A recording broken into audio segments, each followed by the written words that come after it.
What's going on, guys? Bladezilla here, and today I've got a little bit of a treat for you hiding in this box. I have yet to see it, but we've got an authentic Scott Cook.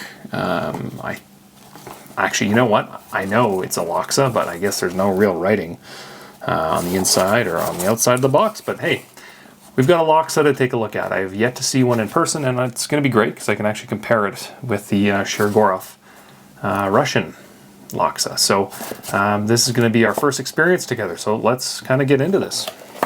And obviously this guy is a little bit older from my understanding, so there's a nice little, oh yeah, Lochsa, cool.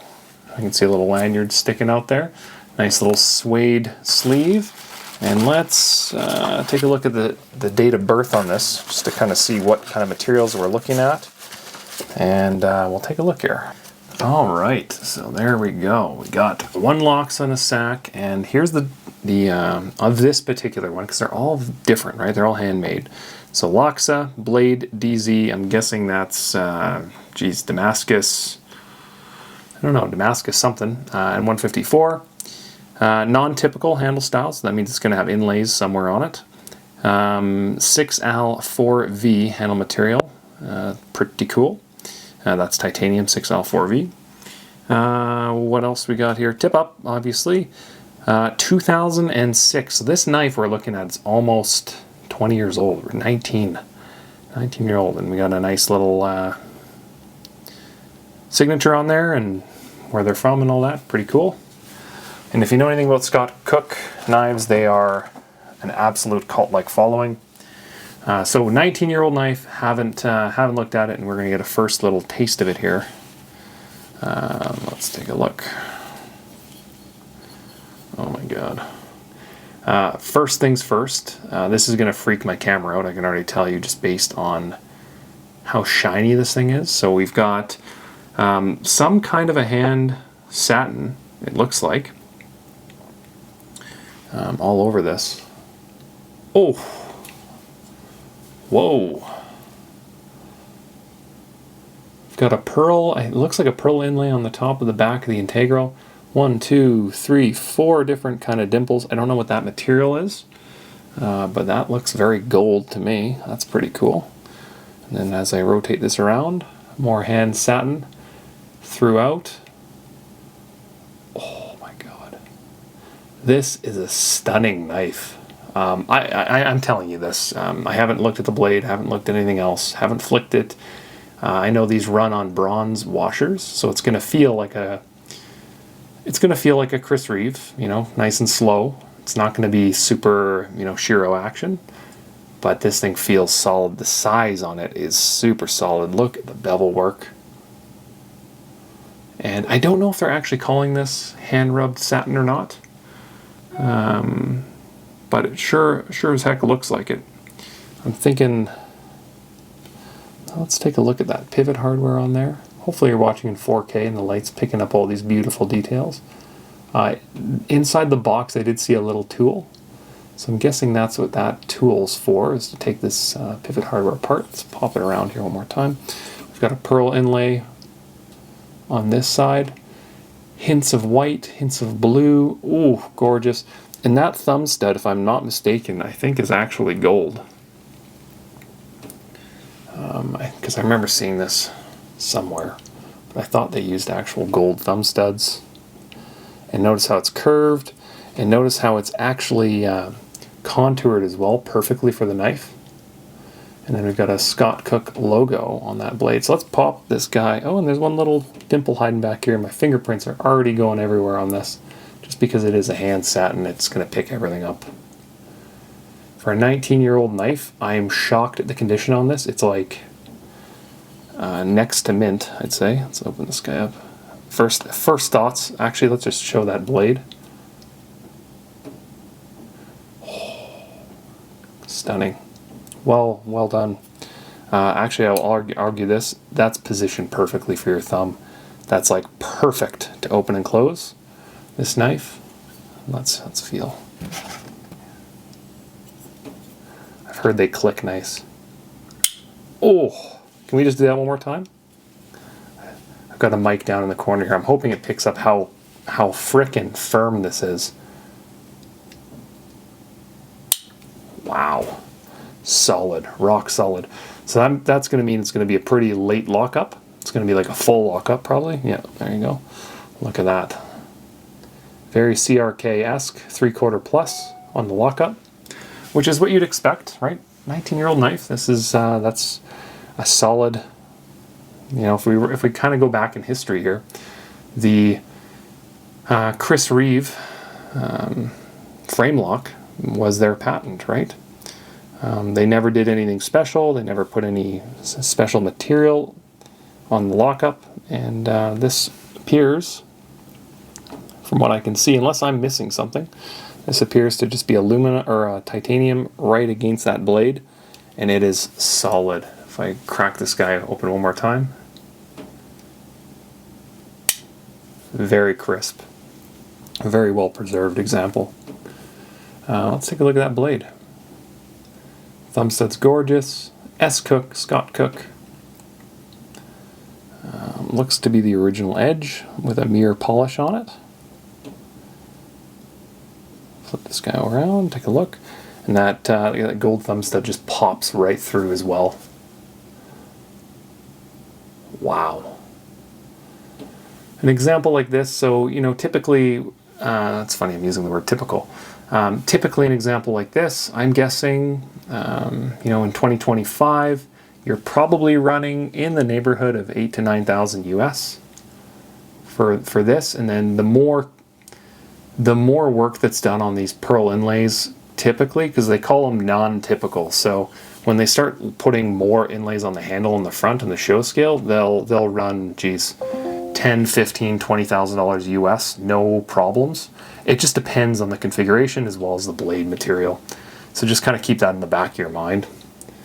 This one I actually dig so much, and you can see I'm just getting it all fingerprinty, but that looks phenomenal, having that pearl inlay on the back of this knife.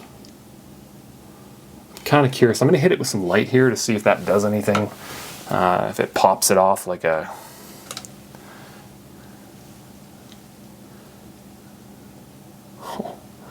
I don't know if the camera will see that. This thing just shoots out in brightness, like it's a glow-in-the-dark inlay. And, geez, this camera's freaking out. There's so much light coming off this knife, guys. It's freaking my camera sensor out. But yeah, that definitely is a very loud inlay. As I said, I don't know what they actually do for these other 1, 2, 3, 4, 5 inlays on here. The gold style ones, I'm assuming they're gold, just to match that thumb stud, which by the way looks terrific on that blade. I'm curious what the inside of this looks like. Usually integrals. Integrals being one piece of titanium that's milled. Will have very, very little on the inside because you can't really do anything on the inside, with a few exceptions. Let's take a look. It's interesting how the lock bar has the milling on the inside as well. The frame has milling on the inside. I don't know why they do that. Typically it's one or the other. That's 1 and 2. That's an interesting move. I think it's kind of what you'd expect for an integral that's 19 years old. Just plain Jane on the inside. That's kind of what you'd expect. The blade itself matches up against the frame very, very well. Very, very, very basically no gap. No bevel in the lock bar on this model as well. I don't know if the latest versions have that or if they're just rounded like this as well. But it is raised, so very easy to access, very smooth. Appears to be two-tone on this frame, so you kind of have the satin against like a blast on the bevels. Hopefully you guys can see that as well. And then what do we got here? We've got just a basic lanyard in leather. Nothing fancy. The pocket clip is attached externally and appears to also be blasted to match the bottom of the bevels. And the top, or I'm picking that up now, it's actually two-tone. So the top of the bevel as well is kind of blasted. Hopefully you can see that. The camera's not freaking out too much and spazzing. It is 3D contoured. Like, look at this. So it's sunk down on both sides of the knife in the back, just really nicely done. And that is, the pearl is almost like diamond-esque. Like it just pops. It's so much light. So 3D contoured, as I was kind of talking about here, and it kind of sinks down in the back, expands in the middle, and then actually sinks down again towards the front hardware.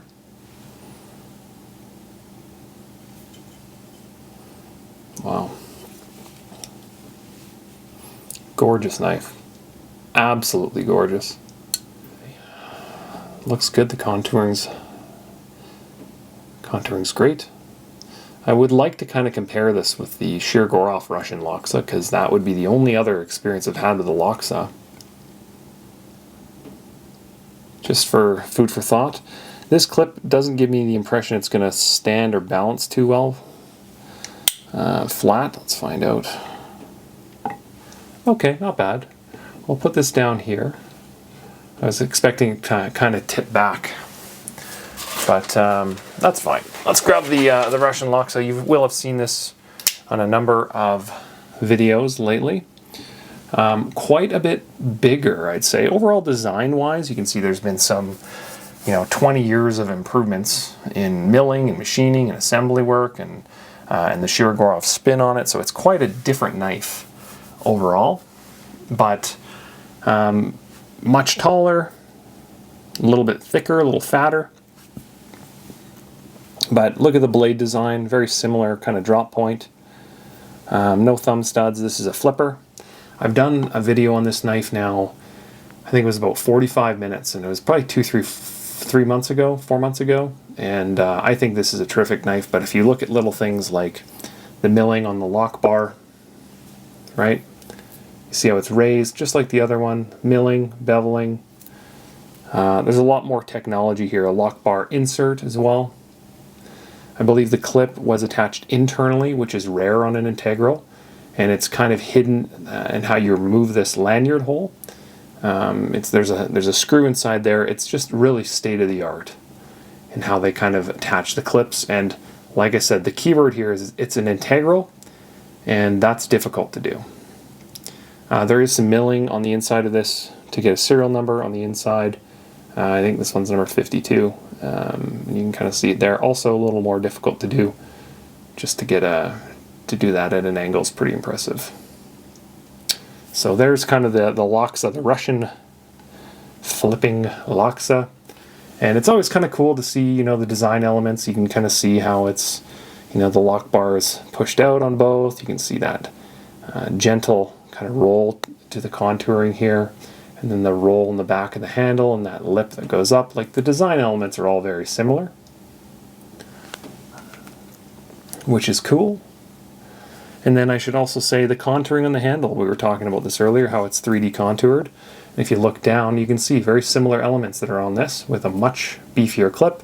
But you can see that kind of concave to the handle, the bevels. It's all very similar design-wise, just in a more Shirogorov package with a flipper. So pretty cool. In hand, this feels thinner. More medium-large hand would love it. Like, if you love the Sebenza, you're going to love the feel of this because it's basically an integral Sebenza. And I'm going to grab my Sebenza and show you the size comparison there if I can find it. And now, in hand, this Sebenza, it feels like a bigger knife. Look at the difference. Isn't that nuts?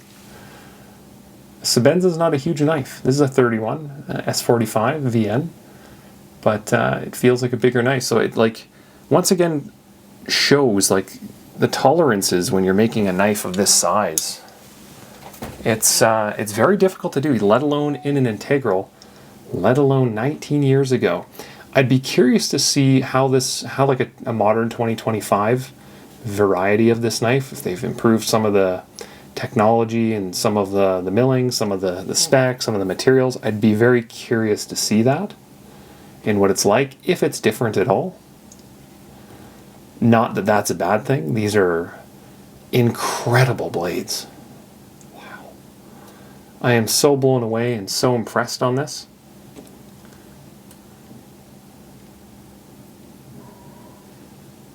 So impressed. I was not expecting to fall in love with a knife like this.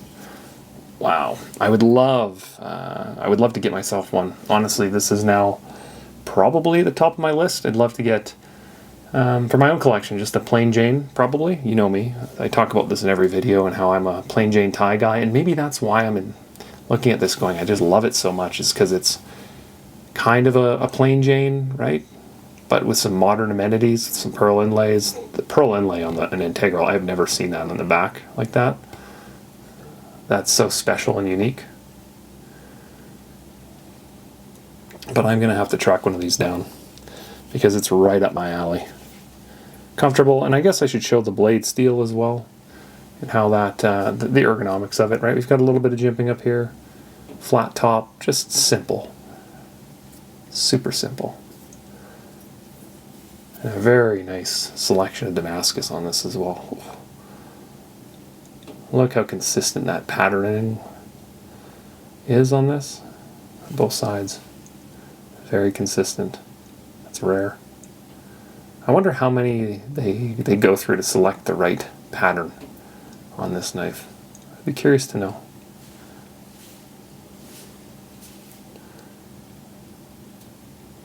Well, I can't say I expected this.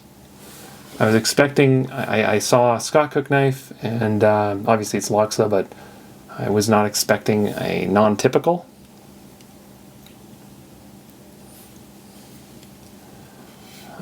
Gorgeous. On the Lochsas, I feel like the Russian Lochsa really elevated the pricing on almost across the board on the Scott Cook knives with that collab. They've always been expensive and premium, like I think 3.5, 4K is kind of your starting point US on an integral, plain Jane. And then more realistically, like, you know, you're kind of in the conversation of 5.5, 6 nowadays. So non-typical at something like this, 8.5, 9 probably. I don't know the answer to that, but I'm just guessing based on my experience. The non-typical guys are going to say, "Oh, how come it doesn't have inlays on the show side?"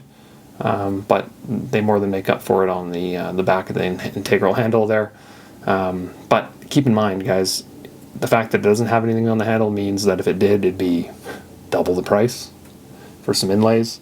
So real good value there. I'm in love. I'm going to have to figure out what I need to sell to get one of these. Because that's going to be on my list.